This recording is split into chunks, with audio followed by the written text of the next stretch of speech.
ಚಂಡಮಾರುತದ ಪರಿಣಾಮ ತಮಿಳುನಾಡು ಮತ್ತು ಕೇರಳದಲ್ಲಿ ಮಳೆಯಿಂದಾಗಿರತಕ್ಕಂಥ ಅನಾಹುತಗಳ ಬಗ್ಗೆ ನಾನು ನಿಮಗೆ ಮಾಹಿತಿಯನ್ನು ಕೊಡ್ತಾ ಇದ್ದೆ. ಒಂದೊಂದು ದೃಶ್ಯಗಳು ಕೂಡ ಅಯ್ಯೋ ಅಂತ ಅನಿಸುತ್ತೆ, ಹೀಗ ಅಂತ ಅನಿಸ್ಬಿಡುತ್ತೆ. ಅಲ್ಲ, ಮಳೆಗಾಲ ಅಲ್ಲ ಏನಿಲ್ಲ, ಆದರೂ ಈ ಥರ ಮಳೆ ಸುರಿತಾ ಇದೆ ಅಂದರೆ ಹೆಂಗಪ್ಪ ಅಂತ ಅನಿಸ್ಬಿಡುತ್ತೆ. ಕರಾವಳಿ ಜಿಲ್ಲೆಗಳು, ಅದು ಯಾವುದೇ ರಾಜ್ಯ ಆಗಿರ್ಬೋದು, ಕರಾವಳಿ ಜಿಲ್ಲೆಗಳು ಅಂತಂದರೆ ಈ ಥರದ್ದೆಲ್ಲ ಎದುರಿಸಲೇಬೇಕು. ನೋಡಿ ಅಲ್ಲಿ ಮಧ್ಯದಲ್ಲೆಲ್ಲೋ ಒಂದು ಕಾರ್ ಕೆಟ್ಟೋಗಿದೆ, ಅದನ್ನು ತಳ್ಳುತ್ತಾ ಇದ್ದಾರೆ.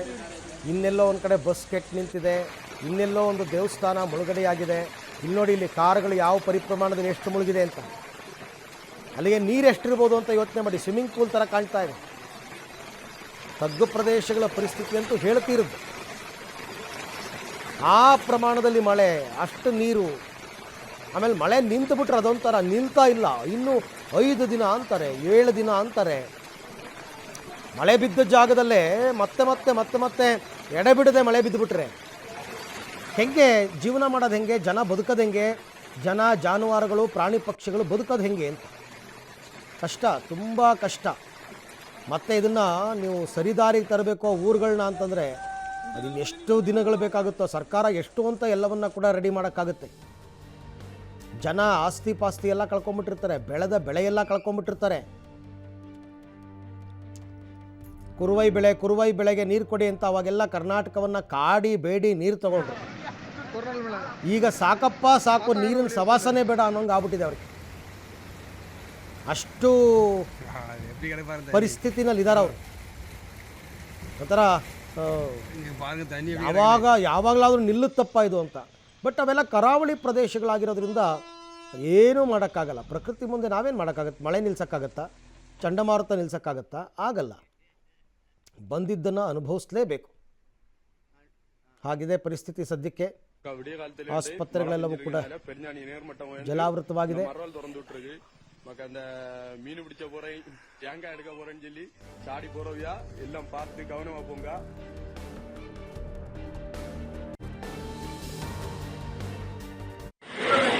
யாரும் பொட்டலுக்கு வரணும் அப்படின்னு நினைக்கிறவங்க கல்லைக்குறிச்சிக்கு தெம்பக்கம் அந்த லைனாக வந்தீங்கன்னா பார்ப்பாங்களாம், கீழே பார்ப்பாங்க.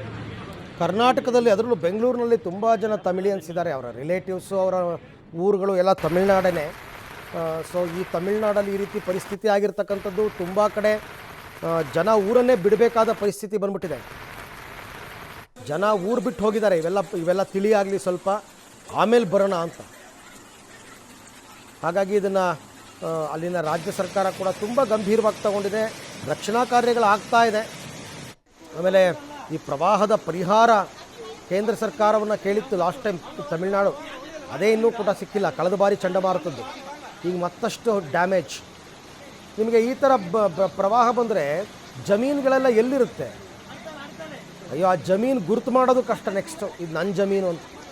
ಈ ಬಗ್ಗೆ ಮತ್ತಷ್ಟು ಮಾಹಿತಿ ನನ್ನ ಕೊಲ್ಲಿಗೆ ಲೋಕೇಶ್ ಅವರಿಂದ ಪಡೆಯೋಣ. ಲೋಕೇಶ್, ಈಗ ತಮಿಳುನಾಡು ಕೇರಳ ಸರ್ಕಾರಗಳು ಕೈಗೊಂಡಿರ್ತಕ್ಕಂಥ ಕ್ರಮಗಳೇನು ಈ ಅನಾಹುತದಿಂದ ಜನರನ್ನು ರಕ್ಷಣೆ ಮಾಡೋದಕ್ಕೆ?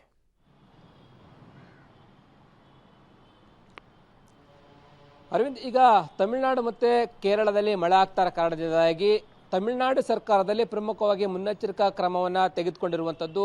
ಶಿಬಿರಗಳನ್ನು ನಿರ್ಮಾಣ ಮಾಡಿದರೆ, ಜೊತೆಗೆ ಹೆಚ್ಚುವಾಗಿ ಬರ್ತಾ ಇರ್ತಕ್ಕಂಥ ನೀರನ್ನು ನಾಲೆಗೆ ಬಿಡಿ ಅಂತೇಳಿ ಈಗ ತಮಿಳುನಾಡು ಮುಖ್ಯಮಂತ್ರಿ ಅವರು ಕೂಡ ಸೂಚನೆಯನ್ನು ಕೊಟ್ಟಿರುವಂಥದ್ದು.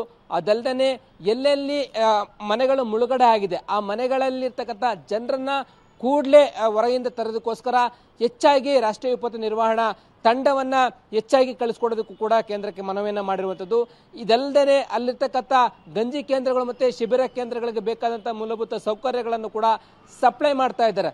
ಇನ್ನು ಕೆರೆಗಳು ಏನು ಮುಳುಗಡೆ, ಕೆರೆಗಳ ನೀರು ಹಳ್ಳಿಗಳಿಗೆ ಬಂದೇನು ಹಳ್ಳಿಗಳು ಮುಳುಗಡೆ ಆಗಿದೆ, ಆ ಭಾಗದಲ್ಲಿ ಸ್ಥಳಕ್ಕೆ ತೆರಳಿ ಕೂಡಲೇ ಅಲ್ಲಿ ತೆಗೆದುಕೊಳ್ಬೇಕಾದಂಥ ಕ್ರಮಗಳನ್ನ ತೆಗೆದುಕೊಳ್ಳಿ ಅಂತೇಳಿ ಅಲ್ಲಿನ ಶಾಸಕರು ಮತ್ತು ಸಚಿವರುಗಳು ಕೂಡ ಮುಖ್ಯಮಂತ್ರಿಗಳು ಹೇಳಿರುವಂಥದ್ದು. ಇನ್ನು ಕೇರಳದಲ್ಲಿ ಮುಂದಿನ 5 ದಿನಗಳ ಕಾಲ ಮಳೆ ಆಗುತ್ತೆ ಅಂತೇಳಿ ಎಲ್ಲ ಅಲರ್ಟ್ ಅನ್ನು ಕೂಡ ಘೋಷಣೆ ಮಾಡಲಾಗಿದೆ. ಅಲ್ಲಿ ದಕ್ಷಿಣ ಕೇರಳದ ಕರಾವಳಿ ಭಾಗದಲ್ಲಿ ಮೀನುಗಾರರು ಯಾರು ಕೂಡ ಸಮುದ್ರಕ್ಕೆ ಇಳಿಯಬಾರ್ದು. ಯಾಕಂತಂದ್ರೆ ಗಂಟೆಗೆ 45ರಿಂದ 55 ಕಿಲೋಮೀಟರ್ ವೇಗದಲ್ಲಿ ಗಾಳಿ ಬೀಸುವ ಸಾಧ್ಯತೆ ಇದೆ. ಹಾಗಾಗಿ ಯಾರು ಕೂಡ ಸಮುದ್ರದ ತೀರಕ್ಕೆ ಮೀನುಗಾರರು ಇಳಿಬಾರ್ದು ಅಂತಲೂ ಕೂಡ ಅಲ್ಲಿನ ಕೇರಳ ಸರ್ಕಾರ ಮುನ್ನೆಚ್ಚರಿಕಾ ಸಂದೇಶವನ್ನು ಕೂಡ ಕೊಟ್ಟಿರುವಂತದ್ದು. ಅಲ್ಲಿ ಕೂಡ ತೆಗೆದುಕೊಳ್ಬೇಕಾದಂತ ಕ್ರಮಗಳನ್ನು ಕೂಡ ತೆಗೆದುಕೊಳ್ತಾ ಇದ್ದಾರೆ. ಜೊತೆಗೆ ಕರ್ನಾಟಕದಲ್ಲಿ ಯಾವುದೇ ರೀತಿಯ ತೊಂದರೆ ಇಲ್ಲ, ಮೀನುಗಾರರು ಸಮುದ್ರಕ್ಕೆ ಇಳಿಬಹುದು ಅನ್ನುವಂತ ಒಂದು ಸಂದೇಶವನ್ನು ಕೂಡ ಕೇಂದ್ರ ಹವಾಮಾನ ಇಲಾಖೆ ಕೂಡ ಮುನ್ಸೂಚನೆಯನ್ನ ಕೊಟ್ಟಿದೆ. ಈ ನಿಟ್ಟಿನಲ್ಲಿ ಅಲ್ಲಿ 2 ರಾಜ್ಯಗಳಲ್ಲಿ ಆಗ್ತಾ ಇರ್ತಕ್ಕಂಥ ಎಫೆಕ್ಟ್ ಇಂದಾಗಿ ರಾಜ್ಯದಲ್ಲಿ ಸದ್ಯಕ್ಕೆ ಆ ರೀತಿಯ ಎಫೆಕ್ಟ್ ಇಲ್ಲ. ಮೋಡ ಕವಿದ ವಾತಾವರಣ ಇದು. ದಕ್ಷಿಣ ಒಳನಾಡಿನಲ್ಲಿ ಮತ್ತೆ ಕರಾವಳಿ ಭಾಗದಲ್ಲಿ ಅಲ್ಲಲ್ಲಿ ಸಾಧಾರಣ ಮಳೆ ಆಗುವ ಸಾಧ್ಯತೆ ಅಂತೂ ಕೂಡ ಹೇಳಿರುವಂತದ್ದು. ಓಕೆ ಲೋಕೇಶ್, ಥ್ಯಾಂಕ್ ಯು ತಮ್ಮ ಎಲ್ಲ ಮಾಹಿತಿಗಾಗಿ ಧನ್ಯವಾದ. ಸೊ ಇದೆಲ್ಲವೂ ಕೂಡ ಬಂಗಾಳ ಕೊಲ್ಲಿಯ ಬಳಿಕ ಹಿಂದೂ ಮಹಾಸಾಗರದಲ್ಲಿ ಉಂಟಾದ ಚಂಡಮಾರುತ, ಆ ಚಂಡಮಾರುತದ ಪರಿಣಾಮದಿಂದಾಗಿ ಆಗ್ತಾ ಇರತಕ್ಕಂಥ ವ್ಯಾಪಕವಾದ ಮಳೆ ತಮಿಳುನಾಡು ಮತ್ತು ಕೇರಳದಲ್ಲಿ, ಆ ಮಳೆಯಿಂದ ಜನಜೀವನ ಅಸ್ತವ್ಯಸ್ತಗೊಂಡಿರೋದು, ಆಸ್ತಿ ಪಾಸ್ತಿ ಹಾನಿಯಾಗಿರೋದು, ಒಟ್ಟಾರೆ ಆ ಭಾಗದ ಜನ ಒಂದು ರೀತಿ ನರಕವನ್ನು ಈಗ ನೋಡ್ತಾ ಇದ್ದಾರೆ.